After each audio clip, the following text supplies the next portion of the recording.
Hey guys, Ben Cosby here for another episode of Real Dugout Confessions. Today I'm joined by Chase Chodkowski. Chase is a rising senior at Division III Allegheny College in Meadville, Pennsylvania. Chase is originally from Buffalo, New York, and attended West Seneca West High School. Chase, thanks for joining us here today. Thanks for having me. Of course, yeah. Before we really get into it, we just want to start you off with a nice little meatball down the middle.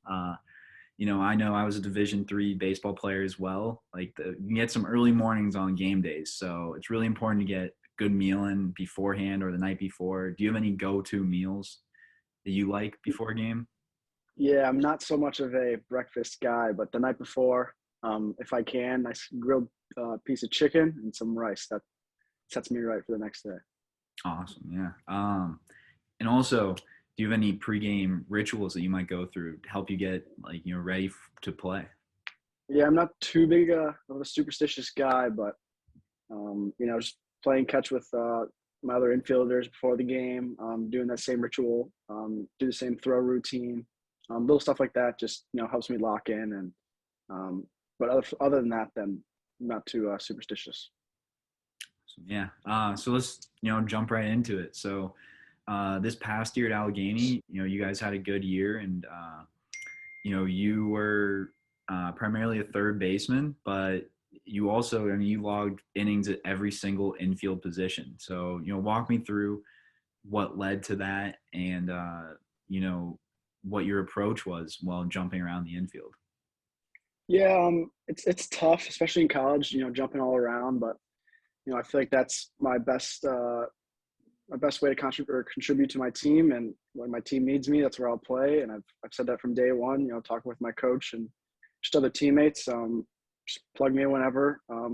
It can be tough adjusting just between position to position from third base to middle infield, just like reaction time and pre-step like pre-pitch footwork and stuff like that. All things you just gotta kind of think about while you're warming up and before the game. But besides that, you just go out there and play and just make plays, make the easy ones. No one expects you to make the tough ones. You do as much as you can to get those, but you make the ones that are easy, and people will like it. Definitely, yeah. You probably don't get as many reps at every position as you would want, and there's just not enough time in the day for that. When you see your name in the lineup at a certain position, what would you do to maybe help on game day when you especially weren't when you weren't at third base and you were doing a position you probably didn't have as many reps at? Yeah, so something that helped me out kind of was almost having my primary position as third base. That one I would say is probably the most trickiest for me, and the more just mentally focused I have to be. It's a hot corner, less time to react. As you move up to the middle, into the middle infield, just you got more time. You can set up your footwork. You can shuffle when you throw, stuff like that. I mean, third base is more of a, ball gets hit, you got to react. Doesn't have to be pretty, just knock it down, hit it, and throw it over to first. So, and then regards to first base, definitely I would say, in my perspective, the easiest out of the infield positions. You have so much time, just like I said at third base, you just knock it down. You're very close to that first base out. So, but again, just, shuffling between the positions, just really, really focusing pregame, realizing where you're playing, realizing, pre-pitch footwork, just stuff like that, little stuff just to, remind you where you're at, what's going to be different from playing other positions, stuff like that. Definitely, yeah. And so this past year, you didn't log any innings on the mound, but your sophomore year, you actually had quite a few innings. Like you mentioned, it's whatever your mindset seems to be, whatever the team needs, you're going to be doing that. Going from position to position is much easier, going from third base to first base. When you're going onto the mound, how does your mindset change for that? Yeah, it's definitely different.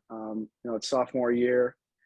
You practices, whatnot, you don't get as much reps, in the pitcher's mound, pick off, stuff like that. But, at the end of the day, your coaches have faith in you to go up there and throw strikes. And you might not be. In my case, I wasn't a guy that was going to strike a lot of people out, but I knew I could pitch to contact and trust my defense. And I think that's really what was most valuable about me going on the mound for our team. And when I did that, I had a very simple mindset: just throw strikes, trust if they hit it hard, they hit it hard. But most of the times I found with me, they got themselves out. So I just kind of let that happen. And pregame, just kind of getting with another starting pitcher or even just a relief pitcher, just a normal guy out of the pen or whatnot, kind of follow them along, have them come with you while you warm up, stuff like that. Just feeding off other players or even mentors on the team, stuff like that can really help. Definitely, yeah. So you had a good year offensively. Finished the season hitting over 300. Congratulations on that. Thank you. Were there any difficulties that you saw going from the high school to college? Like, I know you went to a large high school, so probably saw some, really good arms, especially in high school. But was there a big jump in talent, especially when going to the next level? Yeah, I think this is, it's important to talk about. Most people think, if it's not D1, D2, that, the level's not there or stuff like that. And, from my senior year, my junior year, senior year in high school, jumping to my freshman year in college, I mean, drastic jump. A jump that I didn't expect. I always was a better player on, my high school teams and travel teams growing up. So I never really struggled too much.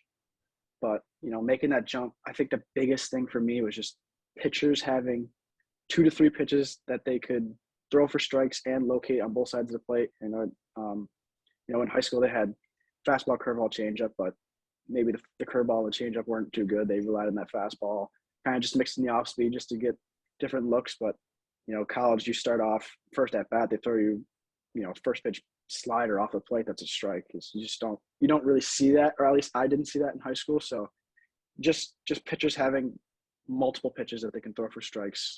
And that was the biggest jump that I saw. Yeah. In college season, it's much longer than most high school seasons. At the Division III level, it's probably around like 40 games in a regular season. Talk to me about the mental and physical sides of that and like how you managed to get through such a larger amount of games in one season. Yeah, it's tough.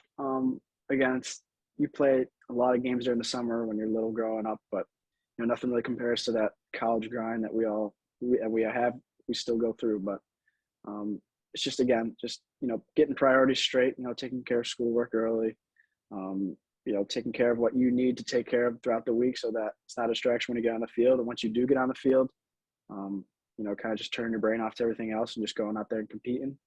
But besides that, it's just, you go to school to play baseball, go to, have fun and whatnot and learn. But, that grueling season, it gets to you, but you just take measures that you need to know. Everybody knows your own body. So you just do those measures. And for me, that was, when I needed an off day, I knew it. And, sometimes at practice and whatnot, you give it your all, but there's definitely days that you're tired and you don't have to throw that much, don't throw, but just listening to your body, listen to what it tells you, and, doing those things to make sure you're good on game day. Great. Yeah.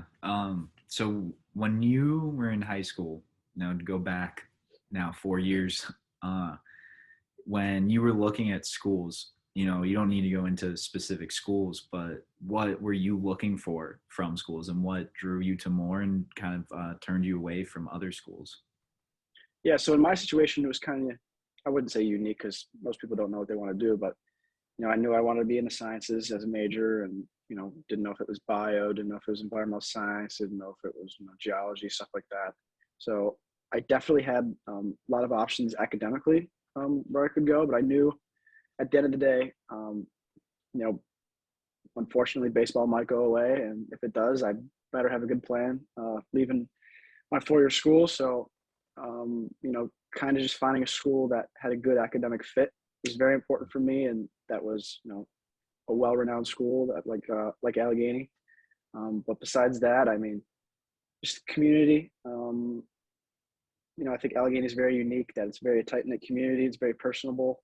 That was definitely something I was looking for. Larger schools. I don't know if I would have been able to do as well as I have academically and socially and stuff like that. I kind of needed that, close knit community, close knit friend group, like I have at Allegheny, and that was definitely something that I took with me throughout the process of looking at other schools. But besides that, I mean, just being personable with Coach Crum, meet some of the guys the first day I came on campus. Just little stuff like that. I think it's definitely important to explore your options when it comes to college, because it is a big deal, and it does it's a scary thing, but we all go through it, and we all find the school that's right for us. But at the end of the day, it's again, what your heart tells you. You gotta trust it. Go with those first instincts that you get, and go from there. Yeah. So you mentioned, like you were really interested in the sciences, and you mentioned before, Division III baseball is absolutely no joke. It's a very high level, and even in Allegheny, one of the best baseball teams in the region, one of the best schools in the region, academic wise, like both very challenging to you, I'm sure. So how do you manage to balance both academics and athletics at such a high level? Yeah, it's tough, and still to this day, I really don't have a great answer to that question. But some stuff I practice is just try to get that homework done right away. Reach out to professors. You don't know what they're always going to say, and sometimes you think it might not be a good response or good question, but they're always thankful for you reaching out, and sometimes that helps you in the classroom, even scheduling office hours, stuff like that. But yeah, just doing your work. When it comes down, you put a good effort in, and you do your work, and you show your professor that you put a good effort in. They're gonna respond in a good way back to you. So, reach out for help. Ask your buddies if you got questions, you're going through stuff. Rely on them. Definitely something I've found in my college career, academically and on the baseball field, is just bounce off those guys, because they're going through it too, and they're sharing similar experiences, and no one's better than the person right next to you. So trust those guys, and do what you got to do. Awesome. Yeah. So I got one last question for you here today, Chase. Again, take yourself back to high school. If you were talking to yourself 4 years ago, your senior year of high school, what would be the one piece of advice that you would have given yourself and to, everyone else that'd be in similar shoes now? Don't take the relationships for granted. Every year, guys move out, new guys come in, and they'll be friends for the rest of your life. And shameful, you go in freshman year, and those seniors they're gone in a year, less than a year in our case with COVID. But those memories will be there for a lifetime. Memories I share with those guys I'll never get back. And you want to leave your 4 years just not having any regrets, and always wishing you were hanging out with buddies, and take advantage of those opportunities just to get to know them, because at the end of the day, those are the guys you're going to be closest to in life, and you can rely on and help you out when you're in tough situations and whatnot. So just not taking those relationships for granted. Great. Well, Chase, thanks again for coming in today and talking with me. It was great to have you. Happy to do it. Thank you. Yeah. And everyone, thanks again for tuning in, and we'll see you next time.